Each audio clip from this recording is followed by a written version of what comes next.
Hello YouTube, Sam here from youtube.com/onlivegamer for the new Boston, and in this tutorial we're going to continue working on our FTP downloader. So if you remember from the previous tutorial, we added this notify new file icon, which is a notify icon. Now what we need to do is set an icon for this so that it'll show up in our system tray. So let's just use this star right here. Now this star is going to be used in the next series of tutorials where we create a favorites viewer, but we can also use it for this too. So we're going to have a star for our icon. So we'll come back here and we'll go to form1.vb and hold on here.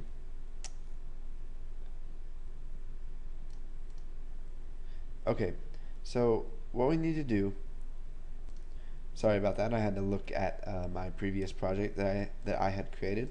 So what we need to do is show the user that a new file has been found. So we'll type notify new file dot show balloon tip.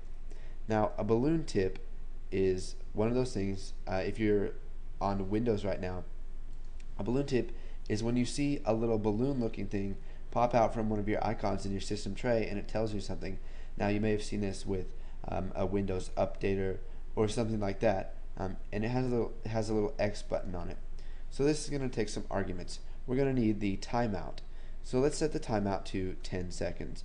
Now this is in milliseconds, so what we need to do is put 10,000 milliseconds, which is going to be equal to 10 seconds.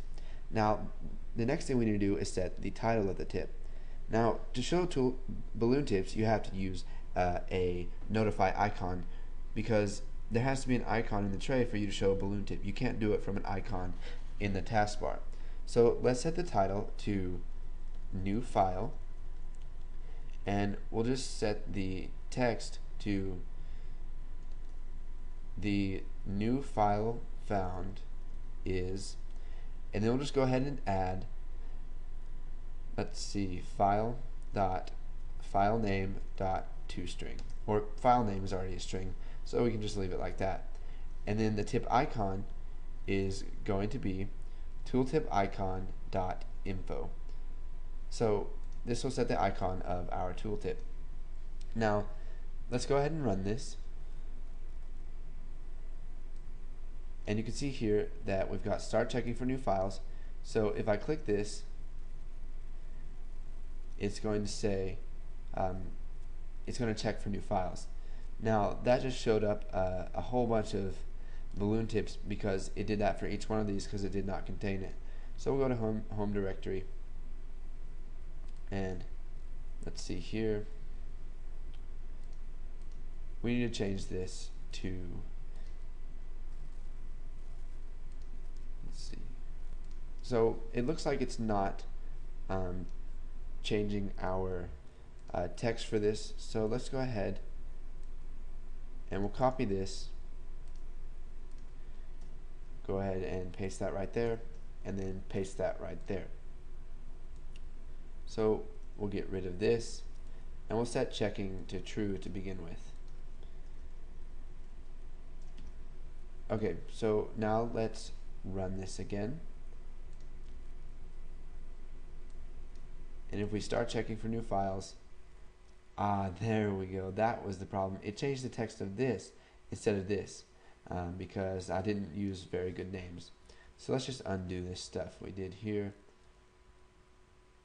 and that's not what I wanted to do. Okay, so instead of button check for new files, we want button, let's see, start check timer. So we'll just copy this,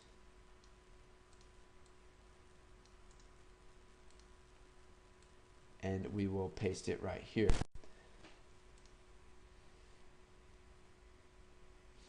That's not where we want to paste it.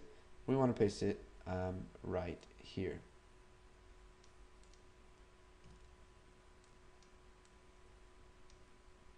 Okay, so now if we go ahead and run this, if we click start checking for new files, you can see it changes to stop, and it shows us a balloon tip down here.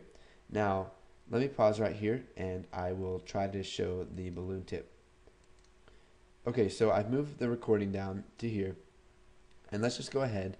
We'll clear the list, and then you can see that because it's checking for new files, it gives us a balloon tip that says new file found is youtube.txt. Now it actually did that for each one of these, but it scrolled through so fast that you couldn't see it. So we can stop checking for new files, and then we can clear, and then every tenth of a second it's going to check to see if there's a new file. So it's going to say new file found. So if we upload a file, so let's say we upload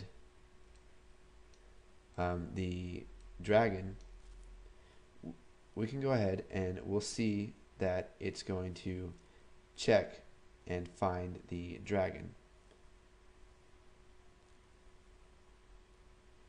Now let's see here.